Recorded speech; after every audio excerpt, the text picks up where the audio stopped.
Homecoming season is here, and we've seen over the past couple of weeks, a bunch of these HBCUs have been playing teams that have not been no cream puffs for homecoming.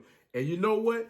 This week is Jackson State's homecoming, the week that everybody has had circled because they wait to get there. I told y'all Jackson State wasn't going to be able to compete with Campbell University. But you know what? This game going to be a lot tighter than what many of you really anticipated. And we're going to talk about exactly how this thing going to go down right after this.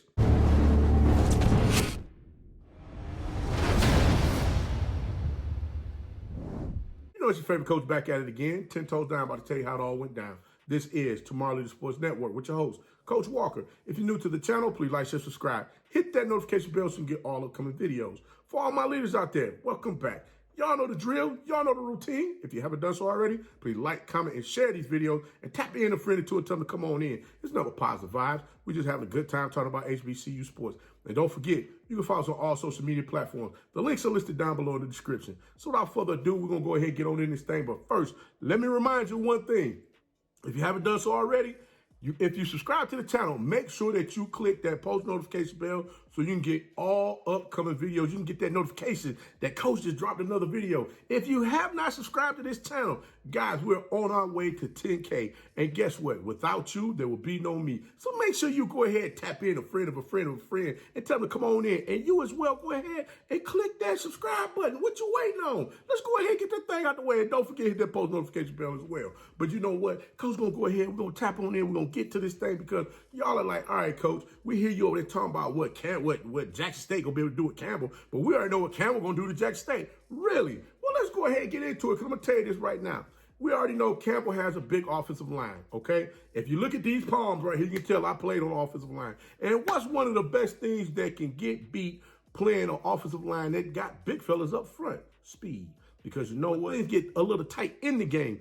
You know, the big fellas have a hard time getting up out that three-point stance. But if you beat them from C gap to B gap or C gap to A gap, however they got you stunting out there on the field, guess what? 9 times out of 10, you're going to have that lineman, the offensive lineman that is, chasing that defender, trying to figure out exactly where he's at. And not only that, but you already know that Coach Thurman loves to run that amoeba-type style defense where you don't know which lineman is going to do what, where they're going to line up from, what gaps they're going to hit you in as far as them taking off once that ball is snapped. So already, there are going to be some linemen out there that's going to be a little tired in this game because I didn't see too much switching out as far as the offensive linemen, you know, coming in, coming out of the game. So we're going to see exactly what Campbell got when it comes down to make sure they got some fresh legs coming in on that offensive side of the ball. So I will say this. One thing for certain, two things for sure, speed kills. Get ready to see it because Jackson State has plenty of it on that defensive line.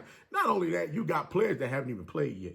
Y'all know y'all probably going to see the number one guy, Travis Hunter. You know he's going to be out there on the field. And then you got True Thompson going to be up in that bad boy, ready to go ahead and hand out some licks or two. Let them know, hey, look, man, I'm here to go ahead and give me a couple of licks back, letting y'all know I'm ready to play and ball out for my team. Because a lot of these guys are coming in there for their first HBCU homecoming. And you know they're ready to go ahead, kick this thing off in the right way so they can go ahead after the game is over. They got them little camel hump soup going on, getting their groove on out there, partying with the people. Let them know, hey, look, we got the job done. For all of the folks out there that want to be haters, we got the job done this week. So now what you got to say? But you know what? The thing is this.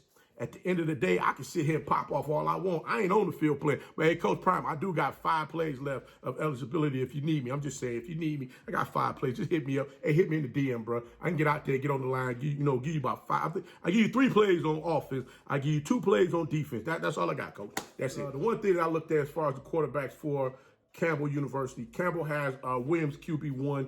This young man is definitely a dual threat. He can beat you with his legs as well as his arm. Many think that, he can't really throw the ball down the field or he has a hard time throwing it here and there. When he's pressured, yeah, he'll mess around and throw the ball to the wrong team. He have 8 touchdowns, 5 interceptions, and he's throwing the ball for 1,395 yards on the season thus far. So one thing to keep in mind is this, as I stated previously, he is a dual threat quarterback that loves to run that RPO. He'll ride that ball up in there and have you thinking The running back has the ball. He didn't pull that ball out, and he's up the field. And before you know it, he's already down the field 7 to 10 yards. And guess what? He got them chains moving by the time you catch up to him. So that's one thing that everybody got to keep in mind when those defense, especially when Jack State defense is out there on the field. You got to make sure the gaps, everybody's gaps is covered. Everybody got to do their job. If you don't do your job, you're going to get caught with your pants down. And guess what? It's going to be a rough time. And I don't think that's something the Jack State fans want to see, let alone the Jack State players want to see what's going on with all of that. But when we look at the quarterback on the other side of the ball, Shedeur Sanders, QB1, we already know he's a pocket-style quarterback. He doesn't have a problem with pulling the ball down and running it when he needs to. But the one thing we need for him to keep in mind is this. You got to secure that ball and also make sound decisions. If you see that you got multiple, if you see you got a zone coverage over a receiver that you want to hit just so bad, you see this guy over here is one-on-one or he's wide open, send it that way. Don't send it over to the where all the coverage is at on the other side like you did against Bethune-Cookman. I got to put that one out there. I didn't say that in the last video, but I'm going to say it this time. But hey, QB1, you've been doing a great job this season. I'm proud of you. Keep on balling and doing what you're doing. But this Shedeur Sanders has also thrown the ball for 1,998 yards, 22 touchdowns, and he has 4 interceptions on the season thus far. Now, both teams are put together pretty well when it comes to running the ball. Campbell averages 4.4 yards per carry with the running back core of Barr, Rogers, and McDowell. Now, Jack State, on the other hand, they definitely have a sound running back core as well this season, in which they're averaging 5 yards per carry with Wilkerson, Marshall, and Martin. One thing I got to say is this, guys, make sure you get up underneath them shoulder pads and run that ball. Stay a little low because guess Campbell is going to be coming to try and knock your block off. Can't forget about the Jack State wide receiver core that consists of Hooks, Daniels, Gaines, Coleman, Stevens, and a host of others that's going to be out there on the field looking to get their opportunities to make plays once QB1 Shedeur Sanders throw that ball down the field to him.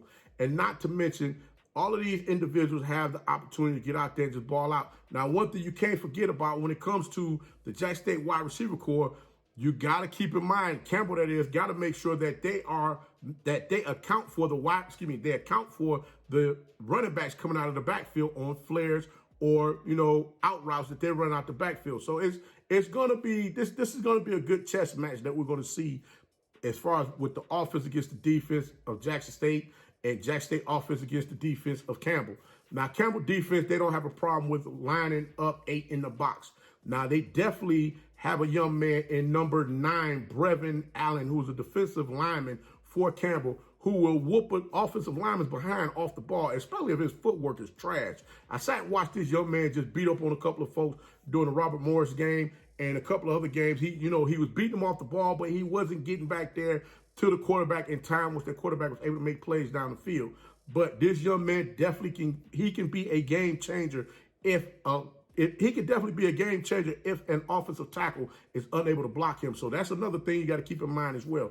Campbell's defensive coordinator is going to do everything he can to get this young man in space as far as with moving him around out there on the interior defensive line. Another thing to keep in mind is this. They don't have a problem with putting him in a wide 9 position, allowing him to just come blow up the edge, blow up that tackle, making sure he keeps him off balance as far as we're trying to block him. So Jackson State's offensive tackles are going to have to be sound this weekend, making sure their footwork is together, their leverage as far as their weight is on point. Because if they're leaning too far forward or leaning too far backwards, guess what's going to happen? He's going to run right by him or he's going to run over him. So this is another thing also that's going to be, we're going to pay a lot of attention to see exactly how all of this goes down. Another thing that Jack State defense is going to have to keep in mind as well is that Campbell loves to run swing passes from left to right with either the wide receiver going to the left or the right side, or they'll run a type of screen where that receiver will step back, catch that pass,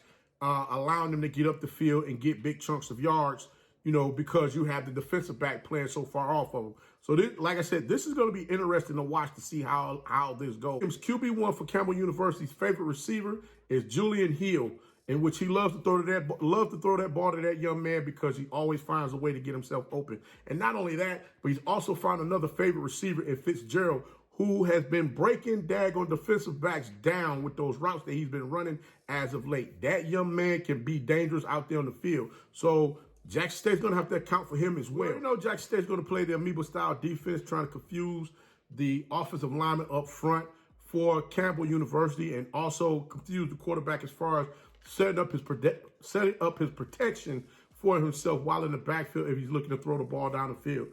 As I stated before, this is definitely going to be a great chess match between these two teams. And I think this game is going to be a good one for sure.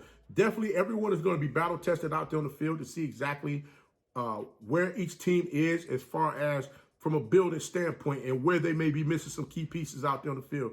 I think this is going to be a game where we find out which team is more sound than the other. But I will say this, Jackson State is definitely looking to bring their A game in this game, and I don't think they're taking them slightly or lightly.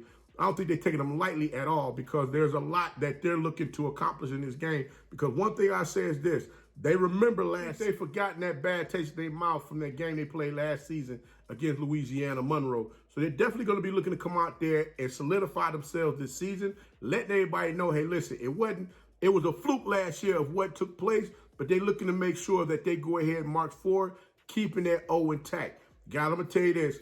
I'm going to give my prediction on this game later on in the week because this is definitely going to be a game to watch because everybody has been talking about this game happening this week. And I'm telling you right now, this is going to be one that's really going to be an eye-opener for a lot of folks. And not only that, but you got all of the recruits that's going to be out there for Jackson State Homecoming looking to, see if this is where they want to be. And I'm going to tell you right now, ain't no place like a HBCU. So make sure y'all go ahead and make the decision and say, hey, I'm coming here to play. But you know what? We're going to go ahead and get up out of here for right now. We're going to come back and we're going to touch this thing later on in the week to let you know exactly which way he's going to go and what the score is going to be. Matter of fact, I might even give some lunch away because ain't nobody won the lunch yet. But it's all good. Y'all don't want that free lunch. It's all right. It's cool. It's cool. But, hey, Coach going to go ahead and get up out of here. I appreciate all of y'all for taking the time to sit down and rock with me. But until next time, be the one and lead.